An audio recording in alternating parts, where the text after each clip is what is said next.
cyber dan mengekalkan peraturan berasaskan multilateralisme di ruang cyber, terutama apabila ancaman itu semakin bersifat rentas sempadan. Menteri Digital YB Goping Sin dia berkata, Malaysia juga akan memperhebat kerjasama, menyelaraskan usaha global dan meningkatkan kolaborasi dengan rakan dialog ketika kumpulan serantau itu merangka kitaran 5 tahun seterusnya bagi strategi kerjasama keselamatan cyber ASEAN. Pihaknya juga menantikan pelancaran pasukan tindak balas kecemasan komputer serantau ASEAN CERT yang akan memainkan peranan penting dalam memudahkan pertukaran maklumat yang tepat pada masanya dan menyelaraskan tindak balas kolektif serantau terhadap insiden cyber. Beliau menyampaikan ucap pertama di sidang kemuncak Minggu Cyber Antarabangsa Singapura, anjuran Agensi Keselamatan Cyber Singapura. Mesyuarat Menteri-Menteri Kebudayaan dan Kesenian ASEAN AMCA ke-11 bakal memperkukuh lagi hubungan dan kerjasama kebudayaan serta kesenian dalam kalangan anggota ASEAN termasuk negara rakan dialog. Ketua Setiausaha Kementerian Pelancongan Seni dan Budaya MOTAK Datuk Roslan Abdul Rahman berkata, kerjasama itu merangkumi usaha pemeliharaan, promosi dan penghayatan kekayaan budaya, seni dan warisan raya ASEAN yang berbilang kaum, agama dan budaya. Bertemakan Bridging Cultures, Building Futures, Unity in Diversity, beliau berkata mesyuarat kali ini akan membincangkan bentuk kerjasama dan sumbangan negara ASEAN dalam melestarikan kebudayaan serta kesenian ke arah pembentukan komuniti ASEAN yang mempunyai identiti kepelbagaian budaya. Beliau berkata seramai 10 menteri dan kira-kira 700 delegasi dari ASEAN dijangka menghadiri mesyuarat itu yang akan turut dihadiri 3 negara rakan dialog ASEAN iaitu China, Jepun dan Korea Selatan. Jabatan Bomba dan Penyelamat Malaysia JBPM Pahang menasihatkan orang ramai untuk menangguhkan aktiviti rekreasi buat sementara waktu berikutan cuaca tidak menentu ketika ini. Pengarah JBPM Pahang Datuk Dr. Wan Muhammad Zahidi Wan Isa berkata, peralihan monsun barat daya kepada monsun timur laut menyebabkan berlakunya hujan lebat berterusan sekaligus berisiko mengundang pelbagai bencana dan membahayakan nyawa. Mengulas kejadian banjir di Temerloh, beliau berkata ia dipercayai akibat limpahan air Sungai Semantan yang mengalir ke Sungai Pahang seterusnya menyebabkan banjir di Lancang, Mentakap dan Batu Kapur setelah hujan lebat sejak hujung minggu lalu. Sedikit perkembangan luar negara, sekurang-kurangnya 18 orang terbunuh dalam serangan udara Israel ke atas Lubnan pada Isnin, lapor agensi Anadolu memetik Palang Merah Lubnan. 4 orang lain cedera dalam serangan yang menyasarkan sebuah pangsapuri di kediaman di kampung Aito di Bandar Zakta yang majoritinya beragama Kristian menurut kenyataan organisasi kemanusiaan itu. Kementerian Kesihatan Lubnan sebelum ini melaporkan angka korban serangan Israel sebanyak 9 orang. Palang Merah berkata usaha sedang dijalankan untuk mencari mangsa yang terselamat di bawah runtuhan. Ia merupakan serangan pertama yang dilancarkan oleh pesawat tempur Israel di utara Lebanon sejak tercetusnya pertembungan rentas sempadan dengan Hizbullah tahun lalu. Israel melancarkan kempen udara besar-besaran di seluruh Lebanon terhadap apa yang didakwa sebagai sasaran Hizbullah sejak 23 September, membunuh sekurang-kurangnya 1,488 orang, mencederakan lebih 4,297 orang dan menyebabkan lebih 1.34 juta orang kehilangan tempat tinggal. Untuk itu, sekian berita saya Faiz Sajasman. Assalamualaikum dan salam hormat. Laporan berita tadi dari sumber bernama.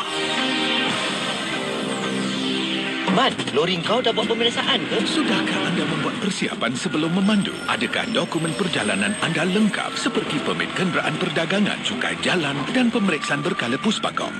Cukai jalan baru je mati. Puspakom pun tak cek lagi. Adakah anda membuat pemeriksaan kenderaan sebelum memulakan perjalanan? Kecuaian seperti berikut pasti mengundang badah jika anda tidak mengambil endah. Pandu cermat, sampai selamat. Pesanan hikmat masyarakat ini dibawakan oleh Jabatan Pengangkutan Jalan. اللهم إنا نجعلك في نحور أعدائنا ونعوذ بك من شرورهم اللهم بدد شملهم وفرق جمعهم وشتت كلماتهم وزلزل أقدامهم وسلط عليهم كلبا من كلابك يا قهار يا جبار يا منتقم يا الله يا الله يا الله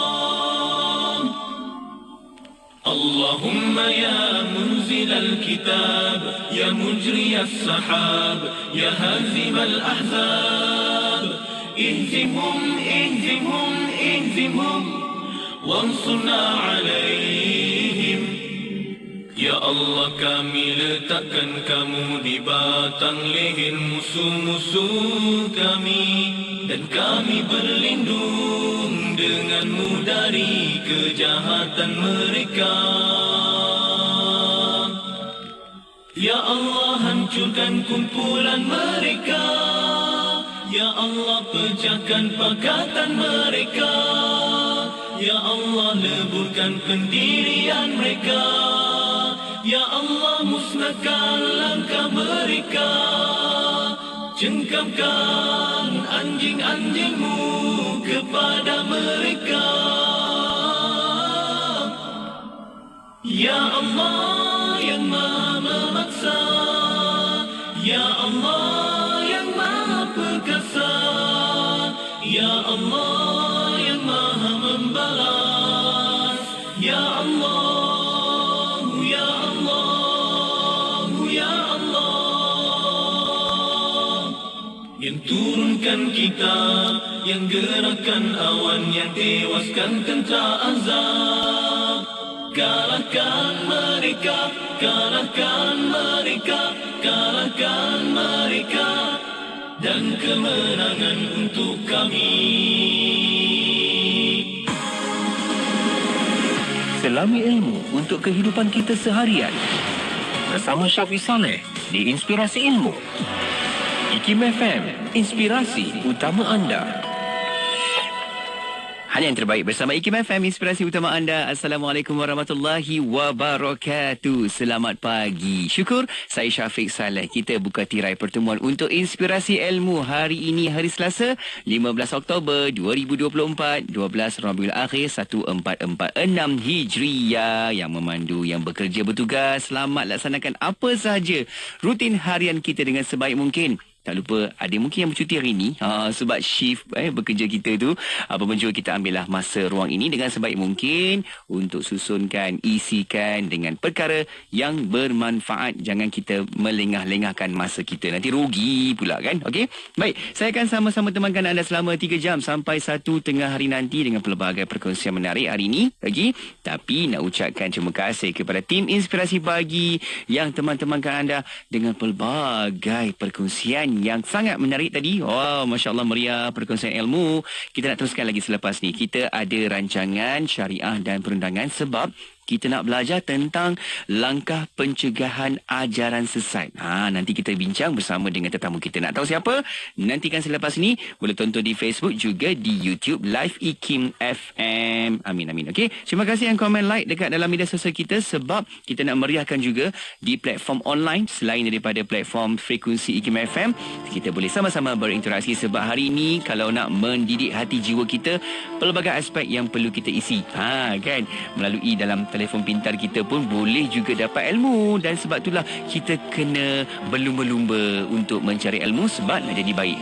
Fastabiqul khairat, sebab itu kita berlumba-lumba dalam kebaikan. Semoga menjadi hamba yang bertakwa kepada Allah Subhanahu wa taala. Jom kita buka tirai dahulu bersama dengan An-Najwan Falah Ilmiah. Terus kekal bersama IKIM FM. Pada awal narasi, gelap, sendu dan sunyi, merangkak tiada berhaluan, penuh dengan misteri. Dalam kerangka waktu, Islam bersemi cerah, rona ilmu berpadu dalam mahakarya dari Baghdad hingga Cordoba. Cemerlang abadi bagai bintang terang menyinari. Indahnya dalam hikmah, ilmu bersemi luhur. Dari Firdausi ke Ibnu Sina, landasan cendekia. Ilmiah, ilmu kejayaan, hamparan cahaya terurai subuh. Semboyan Islam kebijaksanaan berhasil khatamkan kejahilan.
Jom cipta masa depan yang gemilang bersama Institut Kemahiran Baitul Mal IKB. Pengambilan Januari 2025 kini dibuka. Pelbagai program menarik dalam bidang kejuruteraan, kulinari, fashion, grafik dan banyak lagi. Permohonan dibuka sehingga 31 Oktober 2024. Yuran pengajian, makan, penginapan dan allowance bulanan ditanggung sepenuhnya oleh Mawib. Klik www.mawib.gov.my sekarang atau hubungi 03 9283 0198 atau WhatsApp 010 7022 559. Jangan tunggu lagi, sertai IKB dan mulakan langkah menuju kejayaan. Kalau nak beli penapis air beralkali, hubungi Superfine. Kalau nak beli sistem dispenser air 3 saluran, panas, sejuk dan beralkali, hubungi Superfine. Kalau nak servis penapis air pun, hubungi Superfine. Dengan Superfine, suri rumah dikecualikan daripada memasak air setiap hari. hubungi Superfine. WhatsApp atau SMS 019-2246-333. 019-2246-333. Jangan lupa layari Facebook kami Superfine. Cikgu Halim, buku pendidikan dan peradaban dah baca? Belum. Best ke? Memang best. Cerita pasal hubungan pendidikan dengan peradaban. Ada 5 topik penting. Dari pandangan alam sampai cabaran nilai digital sekarang. RM20 aja. Murah tu. Ada pasal tradisi Islam tak, Cikgu Zain? Ada. Konsep adab dalam pendidikan. Seronok baca. Cara diorang kaitkan dengan ilmu dan akhlak. Okey. Nak beli mana? ikimniaga.my atau aplikasi Shopee. Baguslah. Nak beli sekarang. Nanti boleh kita bincang lagi, Cikgu. Boleh sangat. Nanti kita diskusi bersama ya, Cikgu. Dengar IKIM FM di mana sahaja anda berada.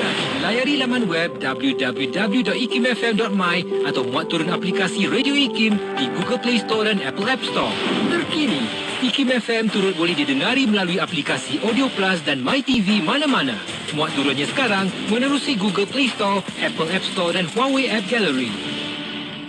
Bismillahirrahmanirrahim. Assalamualaikum warahmatullahi wabarakatuh. Selamat pagi kepada anda. Saya Syafiq Saleh dan kita buka tirai pertemuan untuk rancangan kita yang pertama setiap pagi Selasa. Kita ada rancangan syariah dan perundangan. Jom kita nak belajar tentang isu perlembagaan undang-undang syariah dan berbagai lagi hasil pantauan tentang isu undang-undang yang kita bincangkan di sini bersama dengan tetamu-tetamu kita yang berpengalaman dan juga mempunyai kepakaran dalam bidang undang-undang. Okey, dan anda boleh sama-sama tonton juga di Facebook Live dan di YouTube Live IKIM FM.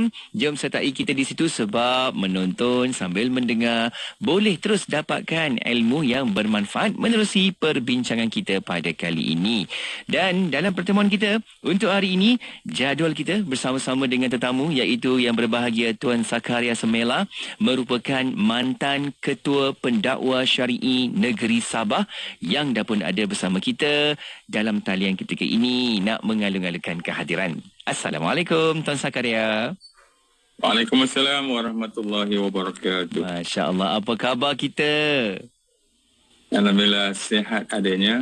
Lantaran itu kita boleh ke udara sekali lagi. Ya, kan, sebab ini kita nak berbincang ni bukan kata sahaja satu bahagian, tapi saya kira ini semakin buka banyak bahagian Tuan, apabila kita bincang sebelum ini tentang isu ajaran sesat di situ kan. Dan sekarang kita nak perhalusi lagi melalui tajuk kita pada kali ini tentang langkah pencegahan ajaran sesat. Okey, bila bercakap tentang isu ni Tuan, saya membayangkan banyak aspek. Bila langkah-langkah ni mungkin dari sudut undang-undang, adakah kena diperkasakan, kena dilihat semula undang-undang sedia ada. Mungkin yang kedua tentang isu kesedaran dan juga ilmu. Nanti kita bincang pecahan tu. Tapi sebelum tu boleh tak Tuan berikan sedikit definisi dalam tajuk kita ni, langkah pencegahan ajaran sesat. Silakan Tuan. Assalamualaikum warahmatullahi wabarakatuh. Para pendengar dan para penonton IKIM FM, harap segar pagi ini Amin segar. Kita masih bercakap tentang ajaran salah, ajaran sesat. Kerana dalam hidup ini kita perlu berada di jalan yang lurus, jalan yang betul. Kerana matlamat kita bukan sekadar hidup di dunia, tapi sampai ke akhirat sana. Jadi untuk memilih jalan lurus, kita perlu kenal juga jalan tak lurus. Dan kadang-kadang kalau kita hanya tahu jalan lurus dan tidak kenal apa itu jalan tidak lurus, mungkin kita akan tergelincir Dan inilah yang sering berlaku dalam komuniti kita. Kita di Malaysia ni alhamdulillah tak ada pihak berkuasa, yang khususnya pihak berkuasa agama yang orang kata penentu jalan kepada umat Islam, sama ada berada di landasan yang betul atau landasan yang salah dalam berakidah. Ajaran salah ni dia ada kaitan dengan akidah, ada kaitan dengan kepercayaan. Dan kalau kita study, kalau kita lihat undang-undang di Malaysia, seperti mana bila kita bercakap tentang undang-undang Islam yang menjaga hal Islam ni, kita tak dapat lari daripada memperkatakan tentang perlindungan dalam perlembagaan persekutuan itu sendiri, Islam agama bagi persekutuan. Dan perlu dibaca bersama dengan jadual 9 senarai 2 butiran 1 yang mana kuasa pihak berkuasa agama negeri. Dan kita lihat apa struktur yang ada di negara kita ini sudah cukup cantik, ya. Mana pihak berkuasa agama, majlis agama, jabatan agama dan jabatan-jabatan yang berkaitan dengan hal Islam ni dah wujud sejak sebelum merdeka lagi. Dan apabila merdeka, diperkemaskan lagi tentang bagaimana pihak berkuasa itu perlu dan wajib menyusun strategi, menyusun langkah, memperelokkan jalan, menyediakan lebuh raya untuk umat Islam berada di jalan yang lurus itu. Kalau kita lihat dalam mentadbiran Undang-Undang Islam, kalau kita tengok dalam akta pentadbiran Undang-Undang Islam bagi wilayah, ya, ada undang-undangnya, ada juga undang-undang yang memperihalkan tentang ajaran salah. Umpamanya kalau saya boleh quote di bawah undang-undang kesalahan jenayah syariah, bahagian pertama, kesalahan itu bila disebut tentang kesalahan disentuh tentang akidah. Kerana bila disentuh tentang akidah ni bermakna sesiapa yang bergerak di luar berlawanan dengan pegangan muktabar Ahli Sunnah wal Jamaah, mereka adalah sesat. Mana mereka telah melakukan kesalahan dan kita boleh ambil tindakan. Pihak berkuasa agama melalui pihak kuasa undang-undang kesalahan syariah boleh mengambil tindakan dan mereka boleh didakwa di mahkamah syariah jenayah dan mereka boleh dihukum dengan hukuman yang lazim kita dengar, ada 356, 3 tahun, 5,000 denda dan 6 sebatan. Yang sangat popular 356 ni 1/3 dulu. Maknanya ada benda-benda undang-undang, ada pihak berkuasa yang perlu menyusun jalan dan mengatur langkah.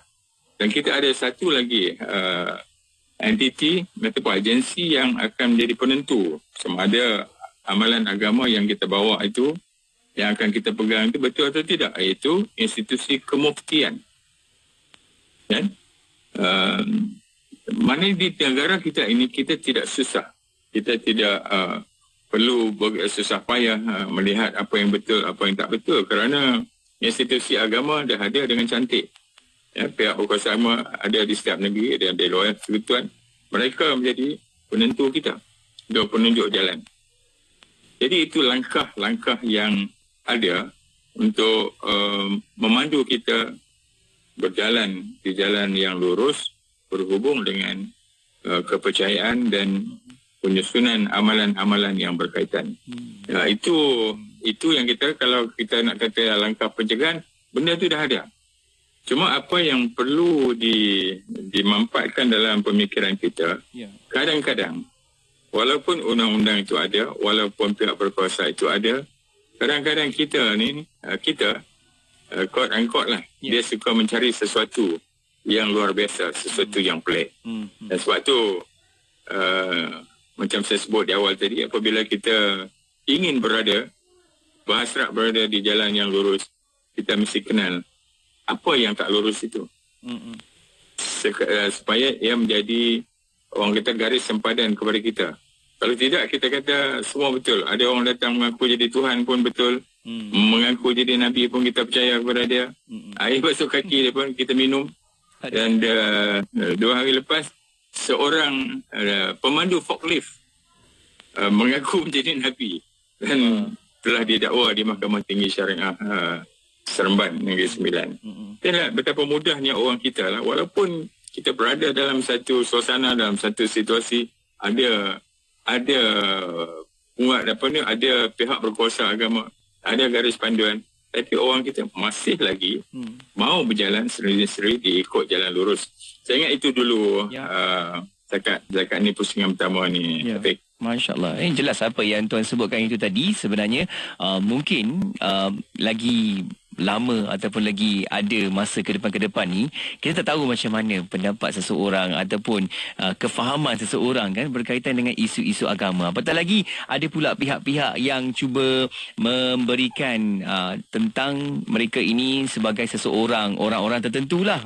Kan? Ada yang sampai mengaku macam-macam kan. Jadi perkara ini perlu lagi diberikan perhatian dan kita nak berikan lagi kefahaman di situ. Nanti kita akan bincang dengan lebih lanjut. Adakah cukup sekadar undang-undang sedia ada? Adakah cukup kesedaran yang telah pun kita berikan kepada orang ramai kan melalui sekolah-sekolah, institusi pendidikan? Nanti kita akan bincang selepas ni insya-Allah. Okey, nak berehat seketika untuk anda kekal bersama IKIM FM. Macam biasa, soalan pertanyaan boleh hantarkan ke talian WhatsApp konti 0112900404. Juga boleh letakkan soalan pertanyaan anda di bahagian ruangan komen di Facebook Live, juga di YouTube Live IKIM FM. Kita berehat seketika, kembali selepas ini. Masjid Tuanku Mizan Zainal Abidin. Masjid Tuanku Mizan Zainal Abidin sebelum ini digelar Masjid Besi, ialah sebuah masjid yang terletak di Presin 3, Putrajaya. Masjid ini yang mula dibina sejak April 2004 siap sepenuhnya pada Ogos 2009 dan dibuka pada hari Jumaat malam awal Ramadan 1430 Hijrah. Masjid ini dibina bagi menampung sekitar 24,000 penduduk dan penjawat kerajaan sekitar pusat bandar serta kawasan Presin 2, 3, 4 dan 18. Masjid ini yang mempunyai keluasan sekali ganda berbanding Masjid Putra yang terletak kira-kira 2.2 km ke utara menjadi mercu tanda baru Putrajaya. Masjid ini direka berdasarkan 3 konsep iaitu angin, sederhana dan telus. Kira-kira 6,000 tan keluli digunakan. Bagi pembinaan tersebut yang mewakili kira-kira 70%, manakala selebihnya adalah konkrit. Masjid Besi mempunyai keistimewaan yang tersendiri.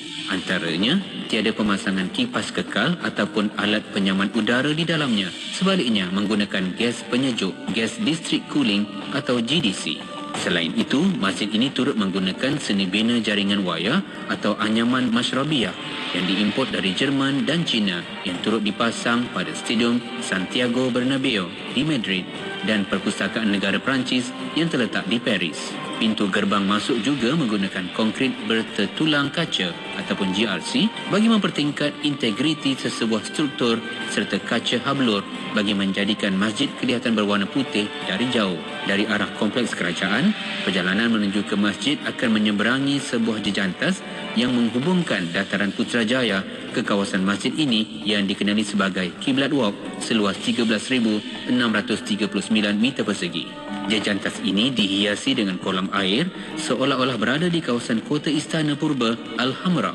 Hiasan dalamannya dilatari ukiran Asmaul Husna menggunakan tulisan kaligrafi daripada jenis khat sulus. Pintu utama menuju ke ruang solat utama terukir ayat suci Al-Quran daripada surah Al-Isra ayat ke-80. Ini ditambah lagi dengan pembinaan dinding mihrab yang diperbuat daripada panel kaca setinggi kira-kira 13 meter juga diimport dari Jerman yang terukir 2 baris ayat dari surah Al-Baqarah pada bahagian kanan dan surah Ibrahim di sebelah kiri.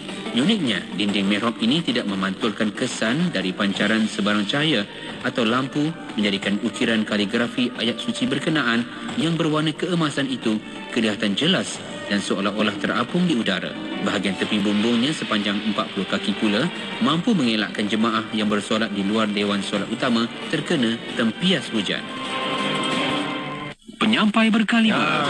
Nampak tak? Sejak hari Isnin Anda, saya Syafiq. Dengar yang masih Pengisian bermutu.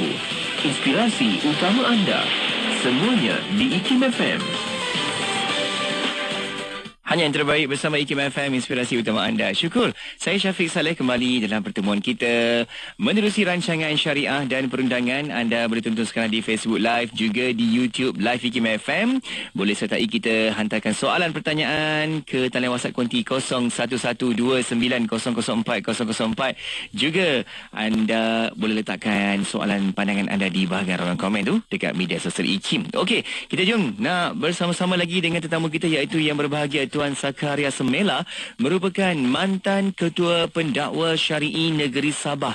Nak bincang tentang langkah pencegahan ajaran sesat. Okey, baik Tuan. Tadi kita dah faham sedikit definisi tentang apa langkah-langkahnya dan juga latar belakang tajuk ini. Dan mungkin Tuan, kita nak perhalusi lagi Tuan tentang isu undang-undang. Adakah perlu dikuatkuasakan, disemak semula, ditingkatkan lagi, diperluaskan lagi penguatkuasaannya? Dan bila cakap tentang individu ataupun kelompok yang mungkin cuba mengaku mereka adalah boleh buat itu, boleh buat ini sehingga boleh mengubah akidah umat Islam, saya kira ini satu perkara yang serius kan Tuan, supaya kita nak ambil maklum bahawa dalam pegangan kita ini akidah Ahlussunnah wal Jamaah yang memang kena ada disiplin dekat situ. Ni yang penting ni Tuan. Jom kita nak bincangkan sedikit Tuan tentang isu ini. Ya, kita macam kita sebut tadi, apa-apa yang kita nak buat, apa-apa yang kita nak amalkan mesti ada sandaran. Ya. Dan kalau lebih dekat sekarang ni, kita sebut tarekat. Okey. Dan tarekat ni adalah tarekah, satu jalan, cara untuk mendekatkan diri dengan Allah Subhanahu Wa Taala. Dan ada dia punya tarekah, jalan-jalannya. Dan dalam masyarakat kita ni macam-macam tarekat ada. Kan? Kadang ada ketika dia bermula dengan betul, tapi sampai tengah jalan dia sudah menyimpang, jatuh longkang. Biasalah dalam kehidupan ini, orang buat sesuatu kerana sesuatu. Orang buat sesuatu kerana sesuatu. Dan apa yang paling hebat mengancam atau menggoda manusia ini, kemewahan. Salah satu. Yang kedua, wanita. Yang ketiganya, penghormatan. Orang boleh terjatuh longkang kerana gangguan duit, kerana gangguan wanita, dan kerana gangguan kuasa, nak disanjung dan sebagainya.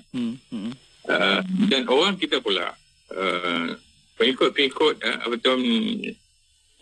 komuniti yang biasa, yang tidak mendasari pengajian agama, dia melihat kalau ada seseorang itu boleh memberikan sesuatu yang luar biasa, kekaguman kepada orang itu juga luar biasa, mana dia nak cari jalan pintas, nak jadi mudah. Kalau ada orang kata melalui ajaran ini, melalui amalan ini, dia boleh jadi kaya, maka dia akan ikut orang itu. Kalau ada orang kata melalui cara ini, gaya ini, bacaan ini, dia boleh hapus dosa-dosa semua, dia akan ikut. Ini manusia biasa, insan biasa, dan semua orang nak benda itu. Tetapi untuk menjadi Islam yang sempurna ni, dia tidak ada jalan pintas.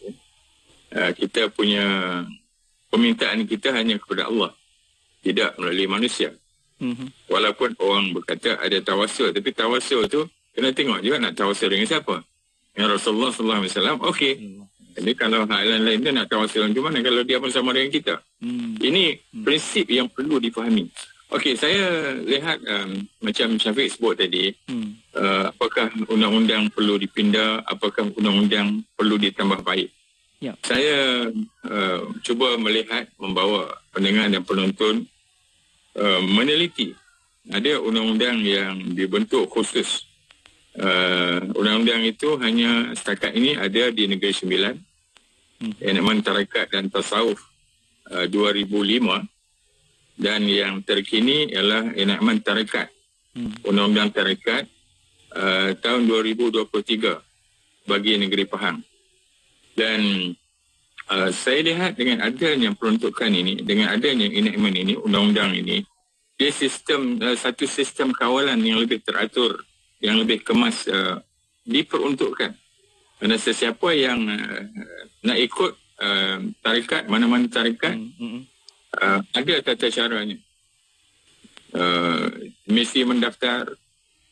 Kemudian meski ada perakuan, mana pihak jawatan kuasa yang mentadbir undang-undang ini, Pejabat Mufti, ada kuasa untuk melihat dan memberi perakuan kepada syekh-syekh ni.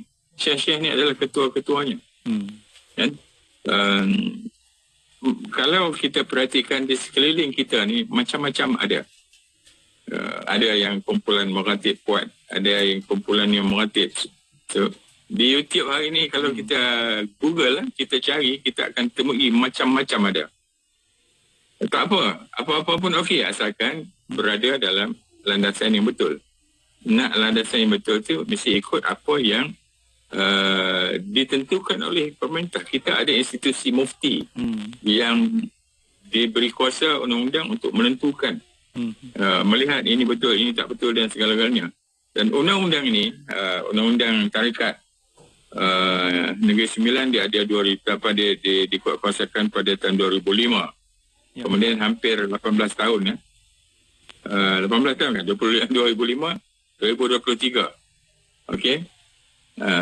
Dan hampir 18 tahun Pahang telah memperkenalkan dan menguatkuasakan, melurus dan menguatkuasakan undang-undang tersebut. Alangkah indahnya kalau semua negeri boleh mewujudkan undang-undang tersebut dan menguatkuasakannya. Dan ini akan lebih mudah, lebih jelas untuk kita kawal kalau kesebarannya ajaran sesat dan sebagainya. Of course, macam saya sebut tadi, ajaran sesat ni ada yang bermula dengan betul, kemudian sampai tengah jalan menyeleweng. Tapi ada juga yang dari awal sudah tak betul. Okay.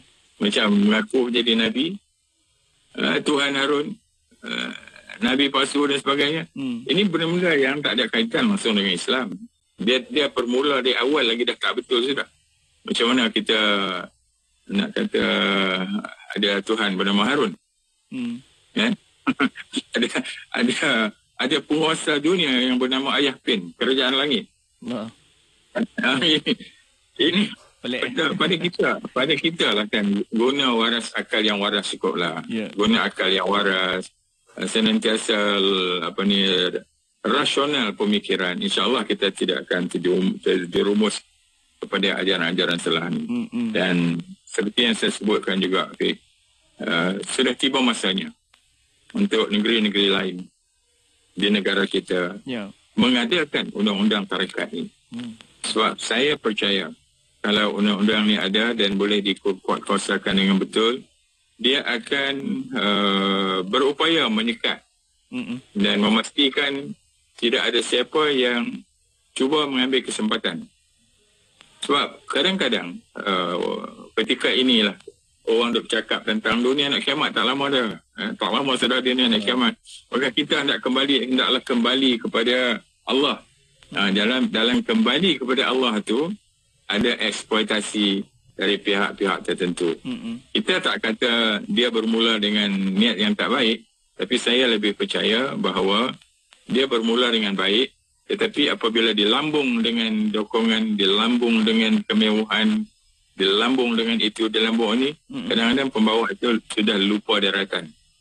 Dan keses yang ada di depan mata kita, yang kita dengar, itulah puncanya. Apabila kena lambung, apabila orang cium tangan, apabila orang turun angkat kasut, apabila ada orang memuja-muji seseorang itu di hadapan anak muridnya, maka waktu itu syaitan sudah masuk dan dia akan lari daripada apa yang sebetulnya. Dan inilah yang kita kata kita perlu kawal. Kita ada kerajaan yang baik, mana pihak berkuasa agama dah distrukturkan dengan begitu indah, begitu sempurna. Saya tak mau cakap bagi negara lain. Negara lain dia ada undang-undang dia sendiri, tapi kita di Malaysia ni di segi kuasa perundangan sudah cukup baik. Ada pihak berkuasa berkenaan, ada pegawai berkenaan di pusat dan di negeri. Kalau semua pihak boleh menggunakan ruang yang ada, insyaAllah kita akan dapat tangani ajaran-ajaran salah ini. Dan macam yang terbaru di hadapan kita, saya tak mau sentuh nama sepenuhnya lah. Tapi kawan-kawan semua, pada penonton pendengar semua tahu, pada tahun 2014 kumpulan itu telah balik daripada Saudi dan bertaubat. Kan? Kenapa tiba-tiba sudah lab dekat 10 tahun lab itu, jarak dan jurangnya itu meletup 2024 dan baru kita tahu bahawasanya ada yang tak betul. 10 tahun dia berjalan dalam keadaan semua orang percaya sebab tidak ada siapa memberitahu ia tidak betul. Kan? Betul. Inilah cantiknya kalau ada undang-undang dan undang-undang dikuatkuasakan, kita perbetul daripada awal. Sebab kita, pada saya, pihak berkuasa agama, dia bukan memusnahkan sesiapa. Tanggungjawabnya adalah memelihara semua orang supaya berada di dalam dasar yang betul. Kan? Mendekati Allah dengan cara yang betul, cara yang tepat. Sebab tanggungjawab kita, semua tanggungjawab kita bersama, nak bawa muslimin dan muslimat ni menuju Allah Subhanahu Wa Taala dengan cara yang betul. Kita bukan nak membiarkan sesuatu berjalan, lepas tu kita nak tangkap. Nak tangkap itu adalah jalan terakhir. Apabila tidak dapat diperbetulkan, tangkaplah. Tapi alangkah baiknya kalau dari awal kita perhatikan dan jika nampak benda tak betul, kita perbetulkan. Buat tanggungjawab kita, tanggungjawab pihak berkuasa ialah memastikan semua orang berada di landasan yang betul. Kalau pihak berkuasa ambil tindakan, jangan marah. Tengok kita, apa yang kita buat, betul atau tidak. Kalau kita fikir balik, kita buat tak betul, Alhamdulillah lah. Di negara kita ada pihak berkuasa yang memperbetulkan kita. Begitulah, Fik. Saya, Masya Allah. Itu dia kan. Kalau lihat dari sudut undang-undang dan juga pihak-pihak badan-badan berautoriti di Malaysia, seperti apa yang Tuan sebutkan tadi, kita rasa memang penuh, cukup dia punya kawalan, pemantauan kan.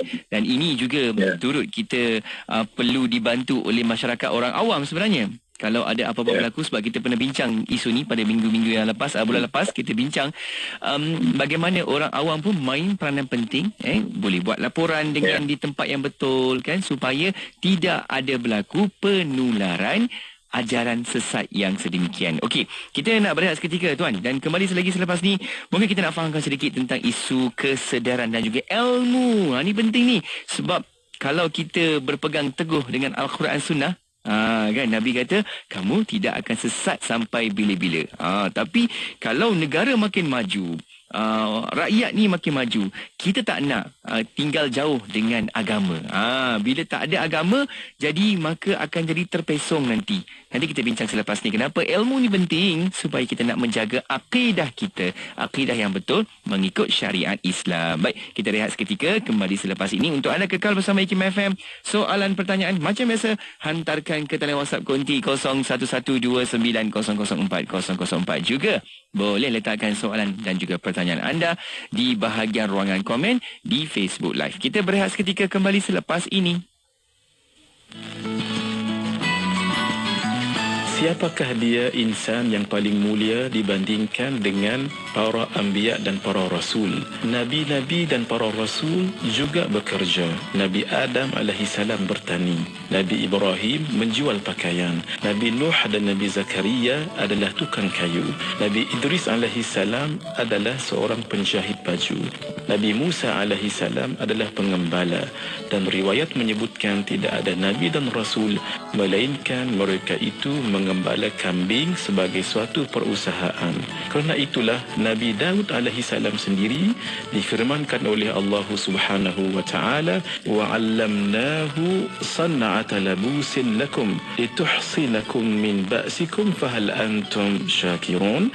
Dan telah kami ajarkan kepada Nabi Daud untuk membuat baju besi untuk kamu sebagai memelihara kamu dalam peperanganmu, maka hendaklah kamu bersyukur kepada Allah Subhanahu wa taala. Nabi Muhammad sallallahu alaihi wasallam sebagai rasul yang paling unggul dalam memberi contoh kepada yang lain juga adalah seorang pengembala kambing di awalnya dan seorang peniaga yang sangat berjaya. Assalamualaikum. Seorang bapa yang tidak rapat dengan keluarganya berkemungkinan besar akan menghasilkan anak-anak yang bermasalah. Umpamanya, anak-anak akan terlibat di dalam masalah disiplin, hilang minat belajar dan juga tidak mahir bersosial. Jadi, apakah yang kita boleh lakukan sebagai seorang bapa? Berikut ialah beberapa langkah penting yang boleh kita ambil hari ini juga. Bapa boleh membantu meringankan beban dan mengurangkan stres si ibu. Ini adalah sangat baik kerana seorang ibu yang stres adalah tidak baik untuk keluarga. Berinteraksilah dengan anak-anak. Dalam sebuah kajian dari University of Florida, anak-anak kepada bapa yang melibatkan diri adalah terbukti lebih bijak daripada yang sebaliknya. Antara rumusan kajian tersebut, anak ini lebih cemerlang akademik, mempunyai perwatakan positif, berkawan dengan lebih mudah, berkelakuan baik dan kurang terdedah kepada masalah tekanan mental. Rugi kalau kaum bapa tidak mengambil peluang sebegini. Oleh itu, libatkanlah diri anda dalam urusan keluarga secepat mungkin. Amat banyak yang boleh kita lakukan dan kalau saya senaraikan, sampai besok tak habis lagi. Semoga tips-tips ini memberikan inspirasi untuk anda lebih bijak mencari jalan untuk berada di sisi keluarga dan anak-anak sepanjang masa. Ingat tu, kaum-kaum bapa. Sementara itu, marilah kita bersyukur dengan keluarga kita. Saya ada pantun bertajuk Biar. Biar kita tak cantik, asalkan diri menarik. Biar kita tak handsome, asalkan pribadi awesome. Saya Zaid Muhammad. InsyaAllah jumpa lagi dengan tips-tips ibu bapa bijak yang seterusnya. Assalamualaikum. Miri 104.0. Hanya yang terbaik bersama IKIM FM, inspirasi utama anda. Syukur Alhamdulillah, kita nak teruskan lagi bola bicara kita menerusi rancangan syariah dan perundangan. Tonton di Facebook juga di YouTube Live IKIM FM. Dan kita sedang bersama-sama dengan tetamu kita iaitu yang berbahagia Tuan Sakaria Semela, merupakan mantan Ketua Pendakwa Syari'i Negeri Sabah. Bincang tentang langkah pencegahan ajaran sesat. Okey, baik Tuan. Kita nak sambung lagi Tuan sedikit lagi di hujung ni sebagai kesimpulan kita lah Tuan. Tentang isu kesedaran dan juga isu ilmu. Kenapa kita umat Islam kena faham tentang isu ini? Apa persiapan kita? Nanti ke depan datang pula macam-macam fahaman, datang pula macam-macam doktrin-doktrin tertentu, dan benteng umat Islam ni kena ada kualiti.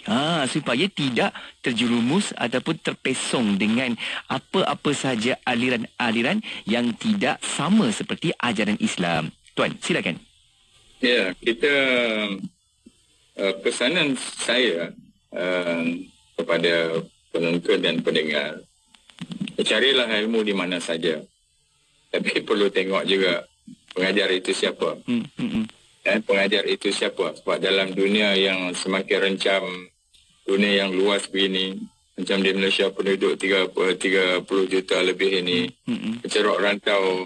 Yalah, kalau kita kata ada pihak yang nak bersembunyi dalam mengembangkan ilmunya yang tak apa nak betul itu, tentu dia boleh pergi duduk di kaki gunung, kaki bukit, mana-mana tepi sungai, mana duduk lautan, orang tak tahu, boleh. Cuma kepada yang nak berguru itu, guna akal waras dan guna akal yang rasional. Jangan teruja dan terpengaruh dengan kepelikan yang boleh ditunjukkan oleh guru itu. Dalam Islam ini, kalau kita kata si guru itu boleh mendatangkan benda-benda yang pelik, tetap takluk, tidak sakit dan sebagainya, tentu Rasulullah tidak akan sakit, Rasulullah tidak akan jatuh, Rasulullah tidak akan tersungkur, sebab dia Rasulullah. Kan orang yang paling baik di atas muka bumi ini adalah Rasulullah. Rasulullah pun melalui proses biasa, sakit dan sebagainya. Tidak adalah ilmu luar biasa dan sebagainya. Mana boleh kita nak percaya kepada orang biasa. Dan nampak pun, kadang-kadang tu, maaf berkatalah kepada rakan-rakan yang ikuti perkembangan ayah pin dan sebagainya. Kita tengok fizikal pun, kalau yang waras dan yang rasionalnya tidak boleh terima. Tapi apabila minda kita telah orang guna istilah sekarang ni, minda yang dibungkus dan digadai sudah. Minda rasional, minda waras tu dibungkus dan digadai, dah masuk air sudah. Dan dia tak boleh nak tengok lagi. Ajaran ini betul tak betul? Dan ialah apabila kadang-kadang kita masuk tu dengan ada satu tujuan. Yang macam saya sebut tadi, kita nak dapat laluan ekspres, Grand Land, nak pergi mendekati Allah tu. Perlu orang itu, perlu orang ni dan sebagainya. Ini benda-benda yang menjadi punca berkembangnya ajaran sesat, dan ada guru yang bertambah sesat. Okey, hari ini kita kata, kalaulah pesanan kita kepada para penonton dan pendengar kita, carilah apapun, tapi bertanyalah kepada yang arif, bertanyalah kepada yang alim. Bolehkah saya ikut kumpulan ini?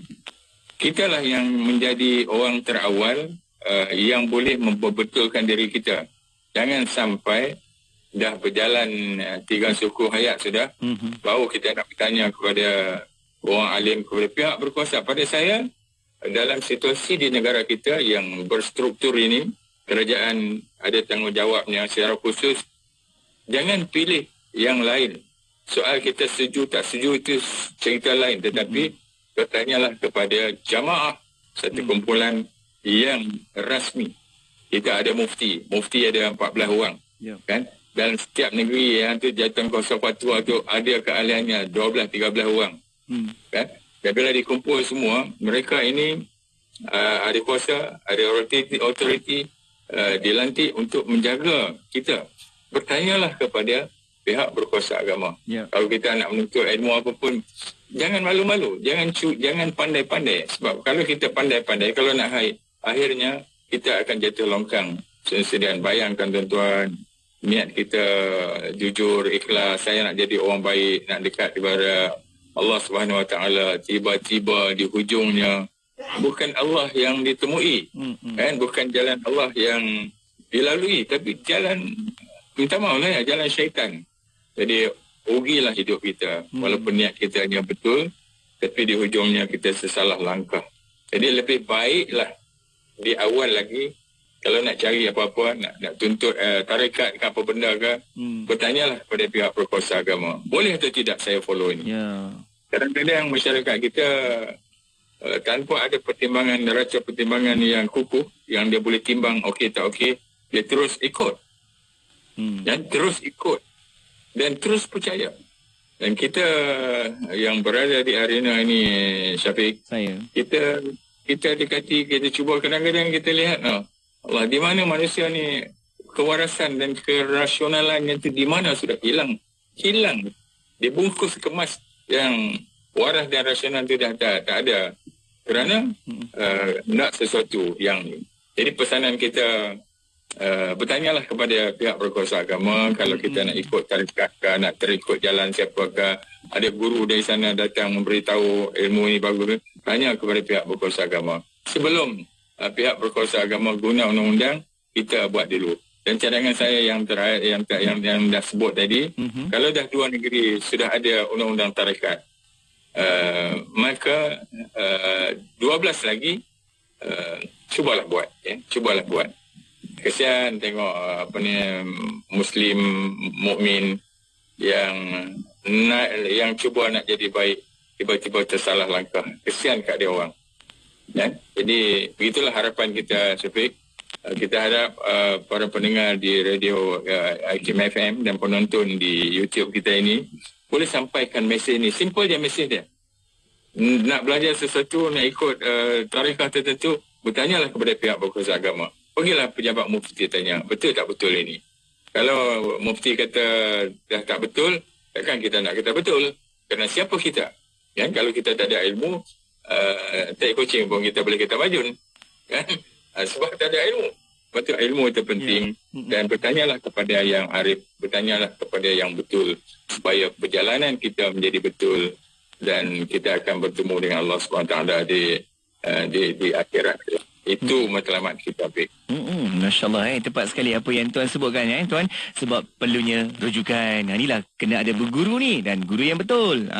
Kan, supaya kehidupan kita, proses pembelajaran dan mendapatkan ilmu itu adalah mengikut ilmu yang tepat, yang sahih, yang benar. Masya Allah.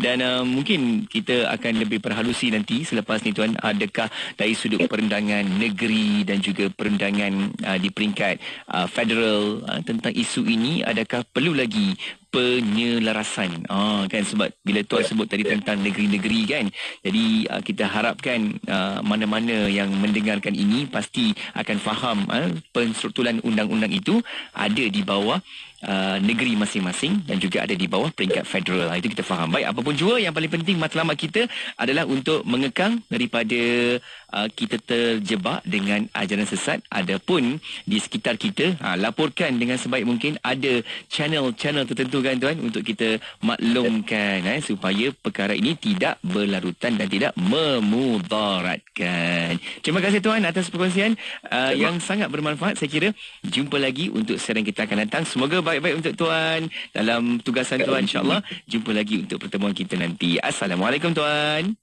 Waalaikumsalam warahmatullahi.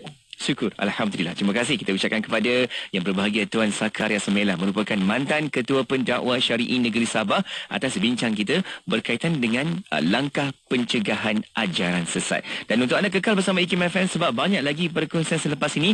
Pastikan anda terus kekal bersama kita di setiap platform online, di Facebook, di YouTube, juga dalam aplikasi IKIM FM, dan tak lupa juga di frekuensi IKIM FM seluruh Malaysia, untuk terus kita dapatkan lagi intipati yang bermanfaat menerusi perkongsian di IKIM FM. Dan buat anda kekal di IKIM FM, inspirasi utama anda.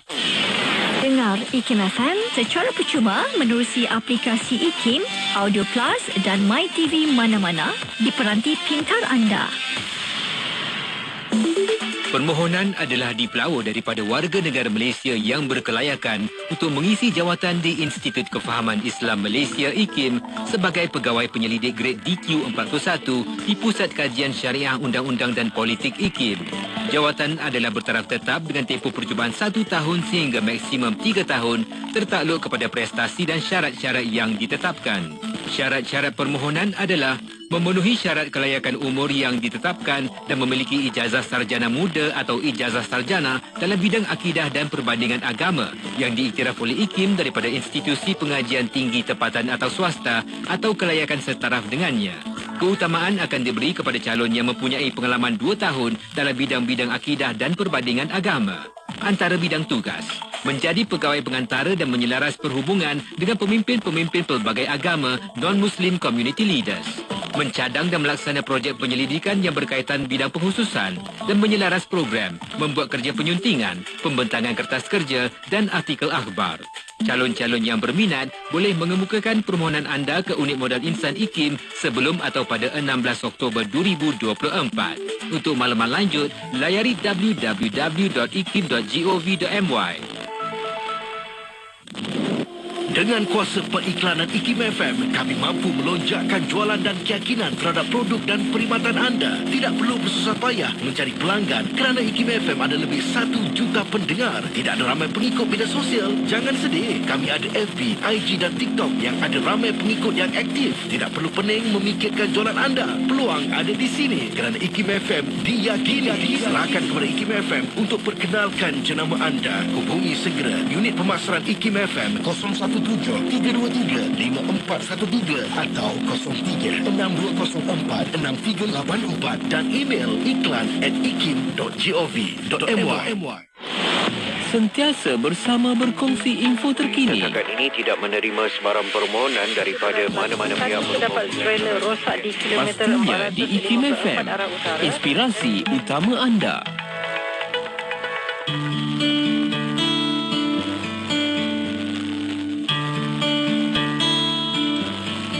Which will you deny of his blessings from on high? And which will you deny of his grace for you and I?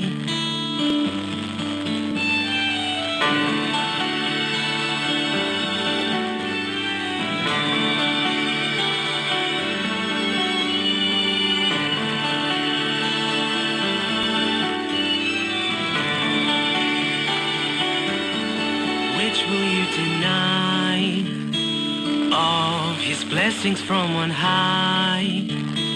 And which will you deny?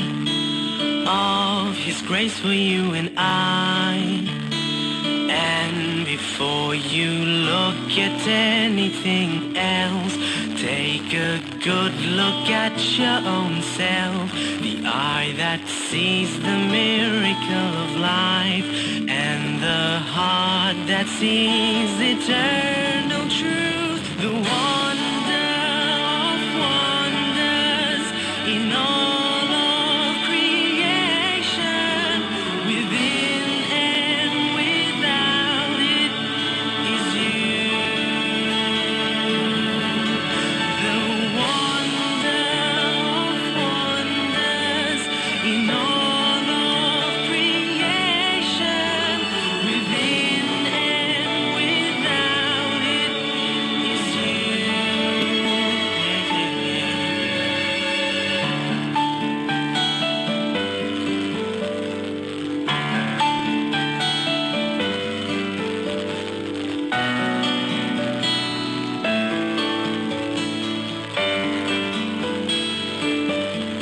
Which will you deny? Of His blessings from on high? And which will you deny? Of His grace for you and I. And He has taught us all that we know, with the knowledge not to only grow ears, mouth, hand, feet, legs and fingers, each a miracle, a sign to show the wonder of wonders in all of creation, within and without it is you. The wonder of wonders in all of creation, within and without it is you. Which will you deny? Of His blessings from on high? And which will you deny? Of His grace for you and I.